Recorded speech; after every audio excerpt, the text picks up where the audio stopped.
नमस्कार, आप देख रहे हैं लाइव इंडिया हर पल। मैं हूं आपके साथ रेखा मिश्रा। सदन के अंदर जयराम महतो को गाना गाने से टोका गया, यानी कि जयराम महतो गाना गा करके गिरिडीह से जो वर्तमान में विधायक हैं और साथ ही राज्य सरकार में मंत्री हैं सुदिव्य कुमार सोनू, उन पर तंज कसते नजर आ रहे थे। लेकिन सदन के अंदर इरफान अंसारी और सुदिव्य सोनू ने खड़े होकर इसका विरोध किया और उन्हें गाना गाने से रोका, जिसके बाद सदन के अंदर गहमा गहमी देखी गई। लेकिन जयराम महतो ने फिर गाना नहीं गाया, लेकिन सदन के बाहर आकर के जयराम महतो ने उस गाने को गाकर भी सुनाया और बताया कि कैसे हेमंत सरकार के मंत्री उनके वक्त जो है वो टोका टोकी करते हैं, जिससे उन्हें समस्या होती है।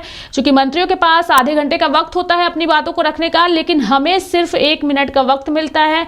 लेकिन उसके बावजूद मंत्रियों की ओर से बार बार टोका जाता है। अब इसे बर्दाश्त नहीं करूंगा। गाने का पर्पस क्या था? गीत गाने का पर्पस था, पर्यटन पे चर्चा हो रहा था।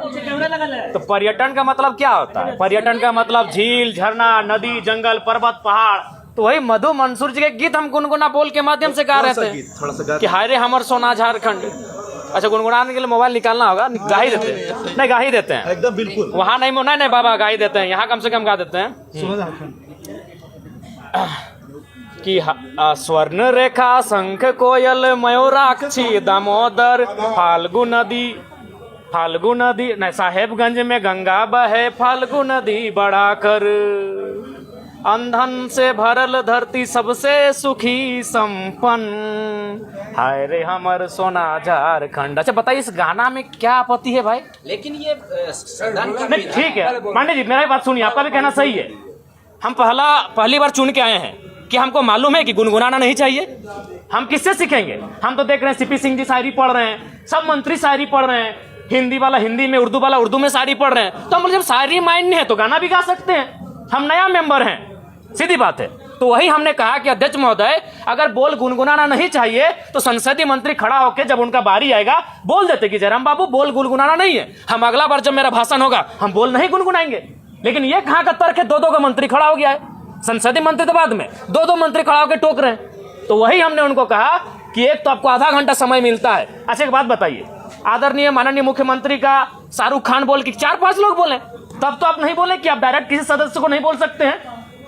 भैया भाभी जब आधा घंटा, कल्पना भाभी, हेमंत सोरेन जब मंत्री लोग बोलने लगता है तब तो कोई नहीं बोलता है कि आप किसी व्यक्तिगत पे बात क्यों कर रहे हैं। हमने बस यही कहा था कि पर्यटन मंत्री हमारे पड़ोसी हैं, पराशर की ओर से वो भी आते हैं, उनके लिए गीत सुनाएंगे। तो ठीक है, डायरेक्ट नहीं बोलना चाहिए, उनको आधा घंटा का समय मिलता है। आप 30 सेकंड बोलते हैं कि माननीय जयराम बाबू नए सदस्य हैं, अगला बार इस बात का ध्यान रखेंगे। फिर अगर हम दोहराते हैं आप टोकते हैं। तो हमने उनको वही कहा, और हम तो भाई इसी पहचान से अंदर आए हैं, तो अंदर भी थोड़ी बख्शेंगे। हमारे साथ हमारे समय में कोई कटौती करेगा, हमारे साथ कोई अगर ज्यादा करेगा तो हम नहीं बख्शने वाले हैं, चाहे वो कोई मंत्री रहे चाहे वीआईपी रहे। वही हमने कहा, बैठिए चुपचाप। आप मंत्री ट्रेजरी बेंच पर बैठिए, चुपचाप बैठिए। आपको मंत्री बनाया गया है काम करने के लिए, ये मीडिया में आने के लिए नहीं। उछल कूद मत कीजिए। हाँ, उनका हम सम्मान करते हैं, मंत्री हैं, माननीय है, लेकिन उनका ये व्यवहार उचित नहीं है। आज ये ज्ञान दे रहे हैं। उस दिन आपका ज्ञान कहाँ था जब आपने इरफान अंसारी जवाब दे ही रहे थे, आपने टोक दिया। इरफान अंसारी जो शायद ध्यान आकर्षण था या अल्पसूचित था या तारांकित प्रश्न था, किसी माननीय सदस्य के प्रश्न का उत्तर दे ही रहे थे, आप खड़ा होकर उनको टोक दिए। उनको सवाल का उत्तर देने देते हैं, उसके बाद आप कहते हैं कि ऑब्जेक्टिव टू ऑब्जेक्टिव होना चाहिए, एक्सप्लेनेशन नहीं। तब आपका संसदीय, अरे भाई नया चूंकि वित्त मंत्री जी अभी इलाज के लिए गए हैं, संसदीय मंत्री, इनको प्रभार मिला है, तो हमारे बड़े भाई माननीय भी उछल कूद करने लगे हैं, अपने आप को सदन से ऊपर ये लोग समझने लगे हैं। और खैर इरफान भाई साहब का तो आदत है, उनको भाई मीडिया में बने रहने के लिए उछल कूद करना जरूरी है। जिस दिन उनका बजट पारित होगा उस दिन तो बोलेंगे ही, और बाकी दिन भी हल्ला, लोगों को टोकना, ये उनका परंपरा बन चुका है। बोलना क्या चाह रहे थे? बोलना हम यही चाहते थे, पर्यटन का बात था। हम मधु मंसूर जो पद्म श्री विजेता है, हम उनका एक 4-5 लाइन का बोल था, उसको सुनाना चाहते थे। जयराम जी, तो आपको क्यों लग रहा है ऐसा क्यों हो रहा है? आप एक अपने दम जी पे अकेला स्पष्ट, विधायक, बिल्कुल वही कारण है। उनको वही कारण है कि पूरा राज्य जयराम महतो को सुनता है। इस व्यक्ति को, इस लड़के को यहाँ से नियंत्रण में रखा जाए, मुद्दों की बात करता है, जिन मुद्दों को कहने से लोग डरते थे। आज 25 साल हो गया, जादूगोड़ा का मुद्दा सदन में आया था। मैं आपसे पूछता हूँ, आज लोग बर्बाद हो गए, जादूगोड़ा में बर्बाद होने की कगार में है, आज तक सदन तक नहीं पहुंचा, क्योंकि वो मुद्दे सदन तक आ नहीं पाते थे। और ये लड़का बिना डर का, बिना भय का उन मुद्दों को सदन तक लेके आता है। तो इन लोग हालत खराब है हमसे, और बोलते हैं कि नहीं डायरेक्ट आप किसी सदस्य को नहीं लेकर सर। कैसे नहीं होता है जी? इसी सदन में लोग हिज डॉट डॉट हम नहीं पूरा बोल रहे हैं, बोल के पार हो गए, लो डॉट डॉट बोल के पार हो गए इसी सदन में। तब इनकी ना मर्यादा कही गए थे, हमें झारखंडी गीत सुनाए तो इन लोगों को परपरी लग गया भाई। जरा भी ये लगता है कि सुदीप कुमार सोनू ज्यादा जानकार नहीं, काबिल बनने का कोशिश कर रहे हैं। लगता है कि उनसे बेहतर इस राज्य में कोई है ही नहीं जो संसदीय प्रणालियों को जानता है, जो संसदीय व्यवस्थाओं को जानता है।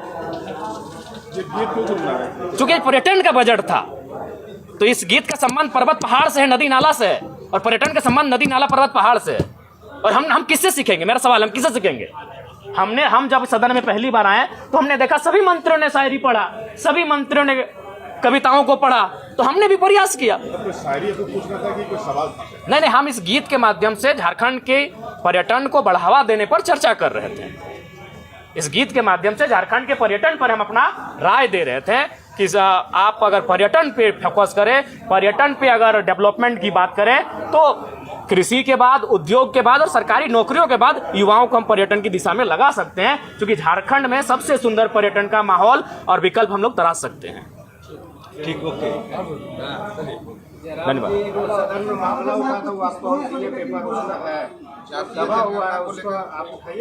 देखिए, आप तो जान ही रहे मामला, आप अभी हमें दिए हैं। हमारे पास जो मामले हैं पेंडिंग है 2 महीना 3 महीना से जो देके भेजे हैं, निस्संदेह हम विस्थापन के लिए हमने ध्यान आकर्षण डाल दिया है। अगर हमें बहस का मौका मिला, निस्संदेह। धन्यवाद। आपको लोग बोलता है कि अब सदन में भी जो है जयराम महतो से डरने लगा, इसलिए मंत्री जो इन्हीं को टोका टोकी करते हैं, दूसरे को नहीं, उनको अगली बार जब मेरा बात आएगा तो इस बार हम बजट पे बात नहीं करेंगे, अपने विषय पे बात नहीं करेंगे। उनको ही हम अपना जो 2 मिनट का समय है पूरे मंत्रियों पर और जो खड़े हो रहे हैं डायस पे, उन पे ही अपना बात करें। तो आपने जयराम महतो को सुना कि किस तरीके से उन्होंने सदन के अंदर हुई पूरी बातों को रखा, और साथ ही बताया कि कैसे जब वो गाने गए तो उन्हें रोका गया, उन्हें समझाने की बजाय उन्हें टोका गया, उनके वक्त को बर्बाद किया गया। अगर चाहते मंत्री महोदय तो वो आराम से, प्यार से, अपने समय में जब उन्हें बोलने का मौका मिलता तब वो मुझे उस बात के लिए टोक सकते थे, और मैं आगे से उस तरीके से गाना नहीं गाऊंगा। क्योंकि उन्होंने कुछ एग्जाम्पल भी दिया। उन्होंने कहा सीपी सिंह जिस तरीके से मुहावरा कहते हैं, तो मुझे लगा कोई उर्दू में कहता है, कोई अपने अंदाज में कहता है, तो मुझे लगा कि मैं गाना गा करके भी तंज कस सकता हूं, और उसी वजह से मैंने वो किया। लेकिन आगे से मैं नहीं करूंगा। लेकिन अगर आगे से हेमंत सरकार के मंत्रियों की ओर से उनके वक्त पर टोका टोकी होगा तो वो उसके लिए उन्होंने चुनौती भी मंत्रियों को दे डाली है।